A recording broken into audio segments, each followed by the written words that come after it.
ചരിത്രത്തിലേതൊക്കെ നായകന്മാര് വന്നാലെന്താ, ലോകചരിത്രം കണ്ട ഏറ്റവും വലിയ നായകനല്ലേ യാസർ അറഫാത്ത്. 1954 ഐക്യരാഷ്ട്രസഭയുടെ ഉള്ളിലേക്ക് 1948 മുതൽ ആഗോള വ്യാപകമായി അടിച്ചമർത്തപ്പെടുന്ന ജൂത സമൂഹത്തിന് തലചായ്ക്കാൻ ഒരിടം കൊടുത്തപ്പോ പിറന്ന മണ്ണിൽ നിന്ന് ആട്ടിയോടിക്കപ്പെട്ട ഫലസ്തീൻ മക്കളുടെ വിമോചനത്തിനു വേണ്ടി ലോക സമാധാനത്തിന്റെ സഭയായ ഐക്യരാഷ്ട്രസഭയുടെ പൊതുജനറൽ അസംബ്ലിയിലേക്ക് ഒരു കൈയിൽ AK-47 തോക്കും മറുകൈയിൽ ഒലിവ് വൃക്ഷത്തിന്റെ ഇലയുമായി കടന്നു ചെന്ന, വലത്തെ കയ്യിൽ തോക്കും ഇടത്തെ കയ്യിൽ സമാധാനത്തിന്റെ പ്രതീകമായ ഒലിവിന്റെ മരക്കൊമ്പും പിടിച്ചുകൊണ്ട് കടന്നുപോയി ചരിത്രത്തിലിടം നേടിയ സാക്ഷാൽ യാസർ അറഫാത്തില്ലേ, PLOയുടെ നേതാവായ യാസർ അറഫാത്ത്.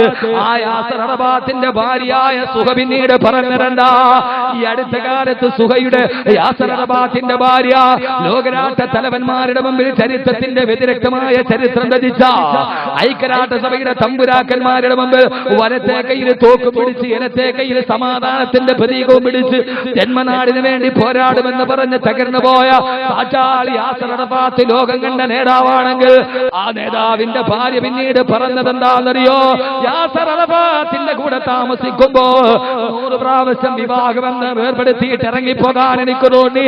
കാരണം തിരക്കുകളുടെ ഇടയിൽ ആ മനുഷ്യനെ ഇതേവരെ ഒരു ഭർത്താവായിട്ട് എന്റെ ചാരത്ത് കിട്ടിയിട്ടില്ല. ആരാ പറയുന്നത് കേരള സംസ്ഥാനത്തിന്റെ പാലക്കാട് ജില്ലയുടെ വലിപ്പം പോലും ഇല്ലാത്ത ഫലസ്തീൻ എന്ന കൊച്ചു രാജ്യത്തിന്റെ സ്വാതന്ത്ര്യ പോരാളിയാകുമ്പോ എന്റെ ഭർത്താവിനെ ഉപേക്ഷിച്ചിട്ട് 100 പ്രാവശ്യം ഇറങ്ങിപ്പോകണമെന്ന് എനിക്ക് തോന്നി. കാരണം യാസർ അറഫാത്ത് എന്ന ഭർത്താവിന് ഒരു മിനിറ്റ് പോലും സ്വതന്ത്രമായി എന്റെ ചാരത്തിലേക്ക് കിട്ടിയിട്ടില്ല. ടെലിഫോൺ ഷോർട്ടുമെന്ന് ഭയമുള്ളത് കൊണ്ട് ടെലിഫോണിൽ സംസാരിക്കാൻ പറ്റിയില്ല.